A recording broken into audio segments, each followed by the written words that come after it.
Fortunately, is enriching with the new area of interest, that is exactly infrastructure and the new risk. Gampell from University of Auckland, PTech in CitSci, I think, Minecraft as a tool to foster. In Sweden, we have 12 municipalities that are joining the campaign Making Cities Resilient. Every year in May we have a Crisis Preparedness Week where the municipalities and also the regional level are involved, and they are spreading information to the public to what to do, how to prepare, what you need home if something happens. And in May 2018 we distribute a brochure to all households in Sweden when crisis or war comes. And this brochure is about different crises, like the consequences of the climate change. Norway, Finland have also shown interest, the Baltic countries, countries in Europe, but also North America, Canada, and so on. So it has been widespread, actually. You can practice that later on. So, my name's Anthony Gampell. I'm a PhD candidate from the University of Auckland in New Zealand.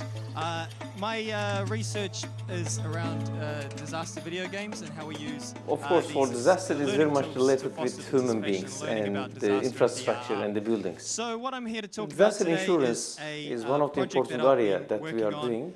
In less than 10 years, we reached to nearly 50% of the households is now under disaster insurance system. And second, I think maybe urban transformation. In public buildings in Istanbul, just in Istanbul, again in 10 to 15 years old time period, more than 1,300 public buildings is reinforced or rebuilt. Now more than 90% of the public buildings is safe for any kind of disaster. Definitely check that back out. There's a bit more background information around video games in terms of mainstream and serious video games as well. So basically my PhD, I try to bring together disasters, games and learning theory together. And so ultimately we pull these together and we get disaster video games, disaster risk education, and then most importantly is our learning theory in games. We get constructivist learning theory, where we self-regulate learning, we experiment, we have play, so the actual engagement, and also participation. So you have to be participating and actively engaged in order to progress. So my PhD has basically tried to bring together different expectations and perspectives from students as well as teachers, which often doesn't seem to occur. So what I did in 2017 is I came together with some high school teachers and basically got them to play video games as a start. Okay, so they basically, most of them hadn't played video games. This was their chance to see what the benefits of this process were. And basically we did a participatory activity, a carousel, and we took this carousel and also did some participatory numbers with sticky dots. So we could quantify what was most important to the teachers and how they could use video games in the classroom. And ultimately we got some ideas around georeferencing. They would like something that was georeferenced, something we can use in the real world. There's practical applications, something about bringing the children together and working together and collaborating. So we took these ideas for this project and basically turned it into a co-design with teachers and students from Marae Kakaho, which is a rural community in the Hawke's Bay of New Zealand. So as the researchers, we came up with a research design and thought this could work. Basically, we then took this along and we debriefed it with the teachers to make sure it would work. The teachers had some very good ideas, which we ultimately pulled into our project, and we would amend our design.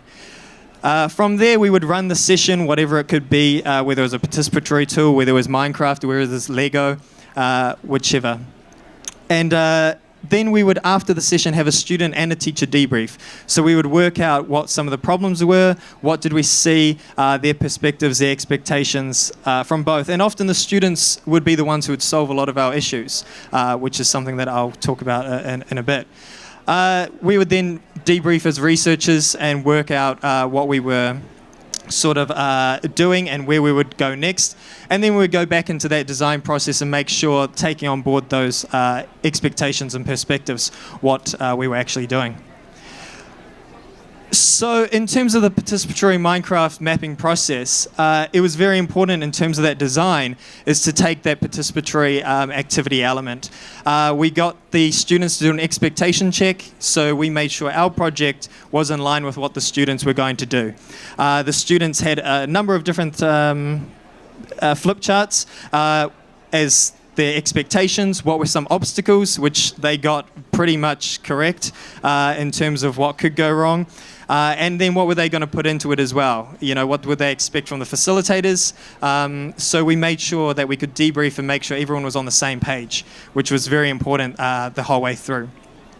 We then wanted to learn a little bit about what they thought was a community and try to understand where we were sort of situating the project in terms of them as well.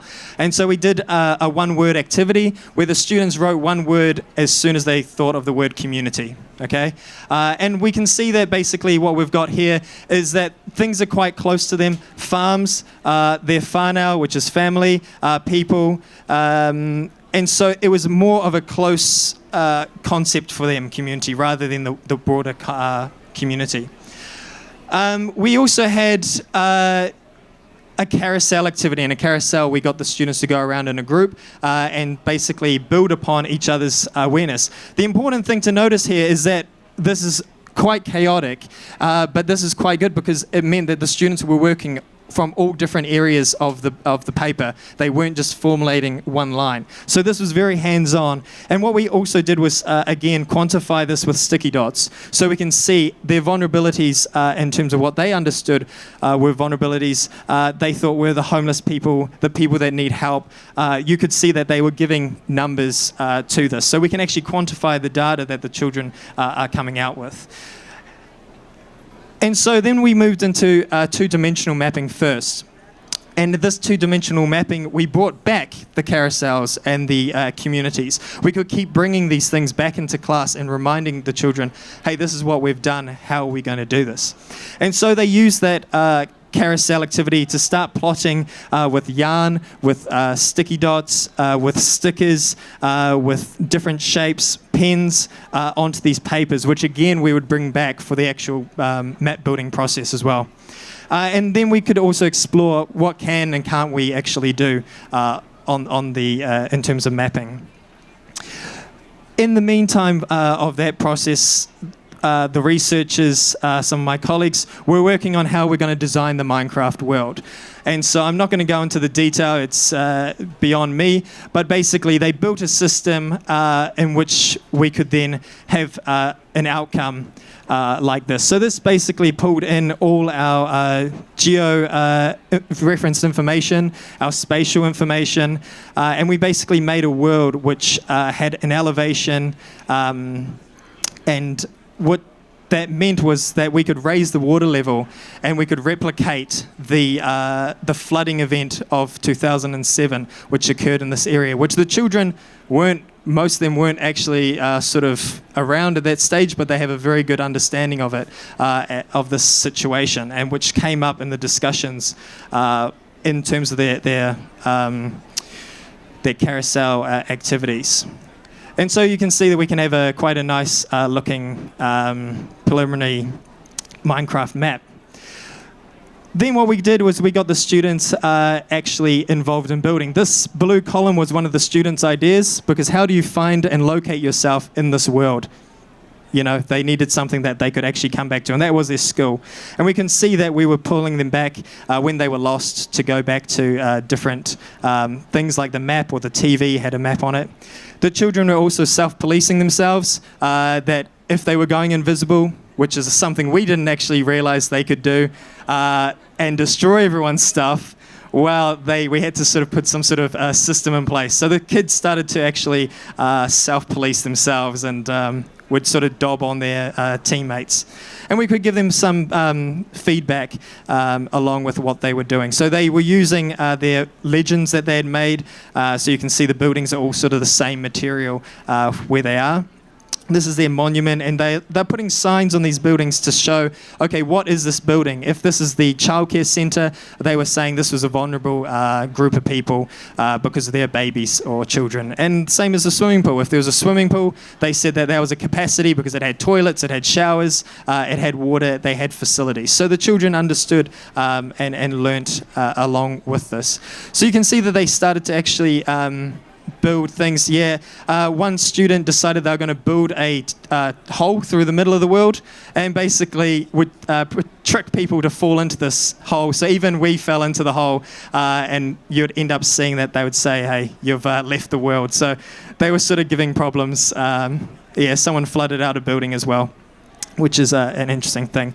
But we could also make sure that the children were sharing. They were making sure that they could we were trying to minimize any issues, but most of it was pretty well done. They were playing together, they were engaged, and all different people. We had one child with learning difficulties, and he was very much engaged. And ultimately, the process empowered him to become someone that wasn't just seen as being that disruptive kid in the class, but actually the children are going up to him and actually acknowledging that he had much more knowledge about the process than anyone in the room. And we even used him ourselves to say, actually, where do we go from here? So in terms of the preliminary findings, in terms of children and teachers, they enjoyed working as a team. It was a strength. They liked the building. They liked seeing the final outcome. So we would show them in the debrief what they'd been building. They were very familiar with Minecraft, so you notice that there was a lot of talking in the very beginning, chatting. Those are the older kids who knew exactly what they're doing. The younger kids were more talking to their peers and designing things and rather than working through the game. And they found it fun, which, you're doing Minecraft in school, why not? Some of the challenges for the children was, of course, dealing with people inside and outside Minecraft, the people that were, destroying your building while invisible or digging holes and trapping you down there. So there were those issues. Time issues, they wanted more time to do this, which is an issue. Knowing where everything is, it's quite difficult once you get into the world to realize actually where am I meant to be placing things, which is why we started to build these towers. And for a lot of the children, Minecraft is actually old. It's too old. We've moved on. We're now into Fortnite. We're into other things. So as a sort of, for us as researchers, it's something that we had to sort of keep moving through. Teachers, they loved it that the students were engaged. There was unlikely student partnerships, like I said, that people who were working together would never work together before, but they came together for this project. Surprising outcomes, the teachers were surprised the students actually knew what a vulnerability was or capacity in terms of their own thinking. And they thought it was a beneficial process. But again, how do they translate this into action? How do we make sure that this isn't just a one-off project, that's something fun and great to do? And also in terms of the curriculum, how can they keep it going through the curriculum? Trusting the children's knowledge was actually trusting them that, yes, they do understand what they're talking about, even though it might not be what we expect it to be, but they definitely have a knowledge there. And one of the teachers actually said, hey, I was wrong from the beginning. This is actually something that they actually do know. So the teachers were surprised. Time constraints, again, for the teachers, how do they fit this into the curriculum? How do they keep this going for a long period of time? And the technology, we had, I'll tell you now, never do something on Minecraft when Microsoft put out one of their big games and then the servers crash. Not a good day to try to play Minecraft. In terms of the researchers, it was active and engaging process for us. We found the children were familiar with Minecraft and they had ownership over the process. It was their map, it wasn't ours. They required creativity, dialogue. They were talking in-game, out-game. This was going on for a long sort of period of time. And critical thinking, how do we overcome these issues? Like using a tablet, like using Pocket Mine when we can't use computers. There was a tangible knowledge output that we could actually use this information to put back into GIS and show that we had some locations. Technological difficulties, costs, time and resources. Minecraft costs money. Age constraints, scale and accuracy, and also the connection with external stakeholders. But ultimately, we can see that from one of our original GIS maps, with the scale of the area available, we then had the kids building their community back in, and we can see that they had mapped out their area. So they did have an awareness of this. And that was our sort of participatory mapping process. So yeah, that is the presentation. There are some publications that are coming out, and there are some more in the pipeline. So that was one of ours and a couple of mine that are sitting there. Feel free to send me a message on email or Twitter. And yeah, let's see where the project goes. Thank you.